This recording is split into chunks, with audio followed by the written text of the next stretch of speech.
इंसान सबसे खतरनाक कब होता है?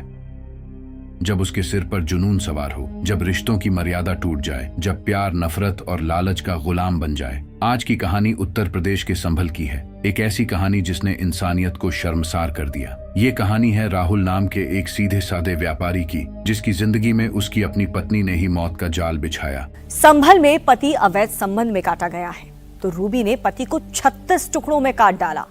मार्बल की कटिंग करने वाले ग्राइंडर से रूबी ने राहुल के 36 टुकड़े किए हैं। गुनाह सिर्फ इतना था कि वह एक अवैध रिश्ते के बीच दीवार बन गया था। संभल के चंदोसी इलाके में सब कुछ सामान्य चल रहा था। राहुल 32 वर्षीय जूता व्यापारी अपनी पत्नी रूबी और 2 बच्चों के साथ रहता था, लेकिन इस हंसते खेलते परिवार के पीछे एक स्याह सच छिपा था। रूबी के अपने ही मोहल्ले के एक युवक गौरव से अवैध संबंध थे। राहुल को जल्द ही इस बात का पता चल गया। उसने रूबी को समझाने की कोशिश की, उसे इस रिश्ते को खत्म करने के लिए कहा, लेकिन शायद रूबी और गौरव ने कुछ और ही तय कर रखा था। तारीख थी 18 नवंबर 2025। यह वह रात थी जब राहुल ने अपनी पत्नी रूबी और गौरव को आपत्तिजनक हालत में रंगे हाथों पकड़ लिया। घर में जोरदार झगड़ा हुआ। राहुल गुस्से से आग बबूला हो गया। उसने समाज में उनका सच लाने की धमकी दी। बस यही बात उनके फैसले की मुहर बन गई। राहुल को रास्ते से हटाना होगा। गौरव और रूबी ने मिलकर राहुल पर हमला कर दिया। लोहे की रॉड और हथौड़े से उसके सिर पर ताबड़तोड़ वार किए गए। वार तब तक जारी रहे जब तक राहुल जमीन पर गिरकर शांत नहीं हो गया। हत्या के बाद लाश को ठिकाने लगाने के लिए उन्होंने एक भयानक प्लान बनाया। सबूत मिटाने के लिए उन्होंने शातिर दिमाग लगाया। राहुल के शरीर को छुपाने और पहचानने में मुश्किल बनाने के लिए एक ग्राइंडर कटर मशीन का इस्तेमाल किया गया। शरीर के कुछ हिस्सों को सुनसान नाले में फेंका गया, जबकि बाकी हिस्सों को करीब 50 किलोमीटर दूर राजघाट गंगा नदी में बहा दिया गया। राहुल के कपड़ों को जला दिया गया। अपने गुनाह पर पर्दा डालने के लिए रूबी 24 नवंबर को थाने पहुंची और पति की गुमशुदगी की झूठी रिपोर्ट दर्ज कराई। चेहरे पर चिंता और आवाज में डर। उसने पुलिस को गुमराह करने की हर मुमकिन कोशिश की। उसे लगा कि वह बच जाएगी,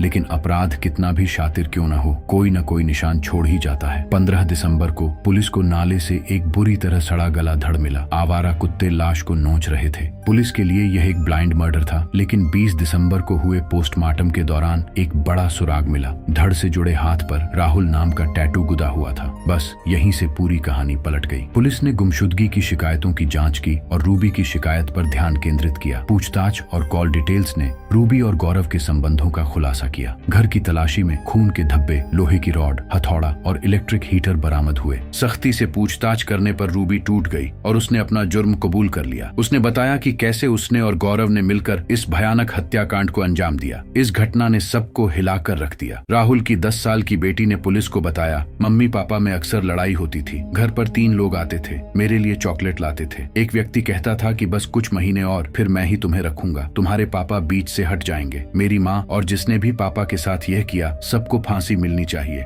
मैं ये चाहती हूँ जिसने भी मेरे पापा के साथ करा है उसे फांसी होनी चाहिए। ये कहानी सिर्फ एक मर्डर मिस्ट्री नहीं, बल्कि रिश्तों के कत्ल की कहानी थी। प्यार ने इंसानियत को मार डाला। फिलहाल रूबी और गौरव सलाखों के पीछे हैं और पुलिस उन्हें सख्त सजा दिलाने की तैयारी कर रही है। सच सामने आ चुका है, लेकिन सवाल आज भी कायम है कि आखिर क्यों कुछ रिश्तों का इतना दर्दनाक अंत होता है। सतर्क रहें, सुरक्षित रहें